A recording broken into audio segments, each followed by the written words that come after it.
Got a question here on differentiation. Looks very straightforward. We just need to find the gradient function dy dx, plug in the value of x, which will be 5, and see what happens. Let's have a go.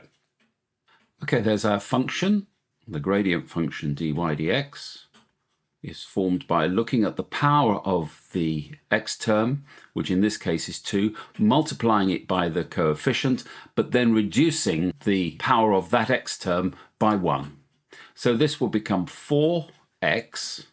Effectively, there's a missing 1 there. So 1 times 12 is 12. Reducing the power will be x to the 0, which will always be 1. So our gradient function is 4x minus 12.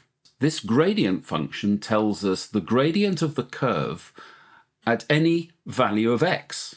So all we need to do is sub in the value of x is equal to 5, and that will give us the gradient of this curve at the point P.